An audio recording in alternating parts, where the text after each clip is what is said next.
What's up? It's your boy Corey B. So, today I want to tell y'all,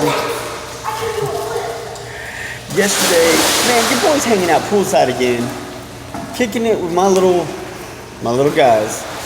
And so it's a bit noisy here. But look, I want to talk to y'all again about same thing I've been trying to get through. You know, I've been talking a lot about it. Yesterday I talked to y'all and, talked about just the idea of understanding the market and not being, knowing what you're buying into. Just know the companies that you're buying into. If you're going to invest in something, this is your hard-earned money. This is your money. You've spent lots of countless hours and time. A good majority of us we traded time for dollars. So you traded time for dollars, and now you're trying to move up to the next level and really trade intelligence for dollars at this point. And that's what you're doing when you're investing. You're trading your level of expertise for dollars. That's what you're doing. You are giving your money the opportunity to grow. But this idea of, like back in the day, Jerry Seinfeld had a stand-up and he was talking about I don't want to send my money out to work for me. What if my money starts showing up late? What if my money doesn't know what it's doing? And it's silly because the concept of allowing your money to work for you is a silly concept. But that's not exactly what you're doing. What you're doing is not allowing your money to work for you. Your money is a tool, and you're putting it to work. So if you're utilizing your money as a proper tool that it is, and I don't care what you have. I don't care whether you're using US dollars or you're using crypto or you're overseas and, I've got partners we invest in Forex. We're using euros and yen. It doesn't matter what kind of currency you've got. Money is just a tool. It's just a tool that's to be utilized to further advance your place. That's it. So what I urge you to do is not fear the market, honestly, anyone. I've been talking a lot about the stock market because that's something that I've spent a long time researching about, something I know a lot about, and it's something that makes sense to me. But there's so many markets going on. You can look in the stock market, you can look in you can look in Forex, you can look in crypto market, you can look in the real estate market. I've got several close friends that are in real estate, and I got a buddy who's incredibly intelligent, and he's been doing it for a long time, since the early 2000s. So he's seen a lot. He works as an agent, but he also flips houses on the side, and he'll tell you any given day, he's like, there's always something to be found if you're willing to look and you're willing to be flexible in what you find, in the parameters. He's like, but you gotta be willing. It's like, what are you willing to compromise on? What are your must-haves? And if you're really looking into real estate for yourself, then obviously those must-haves are important. But when you're looking into real estate for profit, as investment properties, then what are your must-haves for that? Because the must-haves might be just a little less crucial when you're looking about profit. Is the property still profitable, even though maybe it's going to take a little bit more work than you thought? Maybe you need to hire a crew. Maybe it needs some upkeep. Maybe, there's going to be different things that you're thinking about.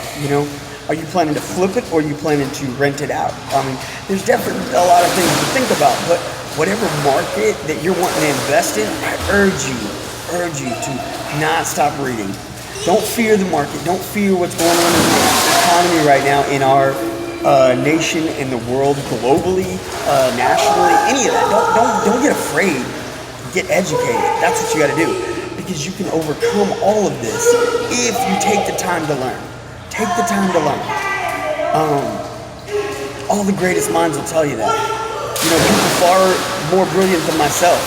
I'm not telling you anything new. I'm not reinventing the wheel. I'm not telling you, everybody else got it wrong. Let me tell you how to get it right. No, that's not what it is. What I'm just telling you is a plain and simple concept of don't stop learning.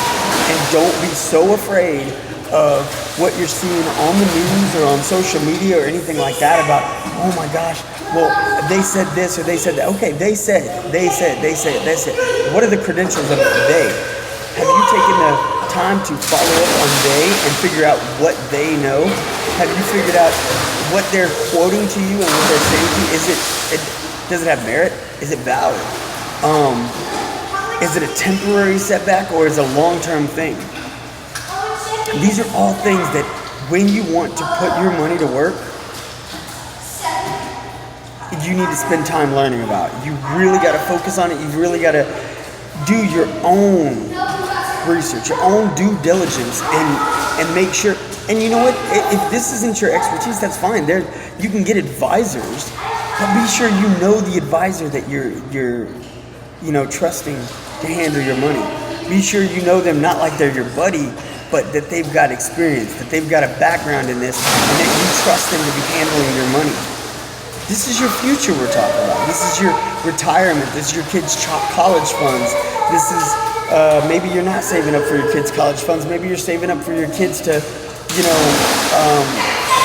help them buy a house or, be better off when they get married or whatever. It doesn't matter.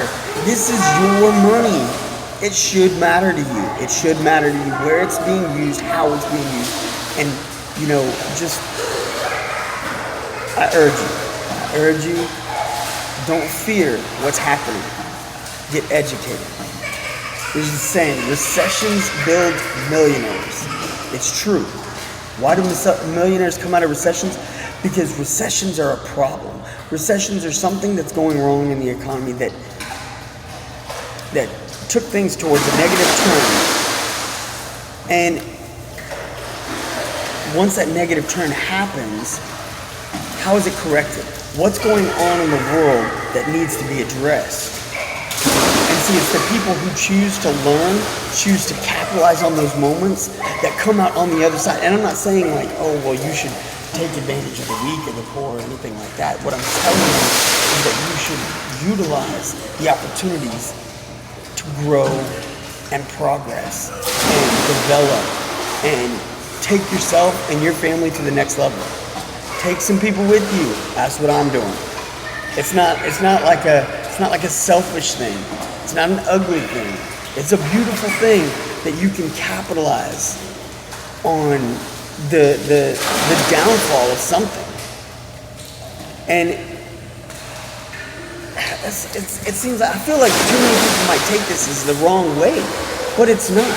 It's like, as a believer, as a faith in God-driven man, like God says, I can use all things for the good.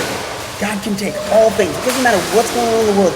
He can utilize them for something greater. So are you going to sit back and wait for God to do something for you? Are you going to wait for something to land in your lap? Are you going to wait for something to happen? Are you going to sit back and be afraid of what's going on in the world and be like, well, I can't roll the dice? Nah, don't roll the dice.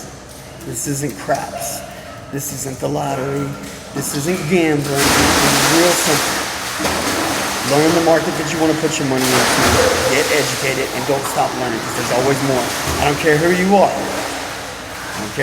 It doesn't matter. There's always something else to learn because there's always new things happening. So, learn, grow, develop. Let's get it done. Don't fear the market. Let's learn from it. Y'all be sure to give your boy some love. Hit that like button. You know what I'm saying? Hit the subscribe button, ding your bell, get your notifications. Stay tuned, I got more coming at you. I'm going to talk to y'all later. I'm going to go jump in this water with my boys, you know what I'm saying? All right, later.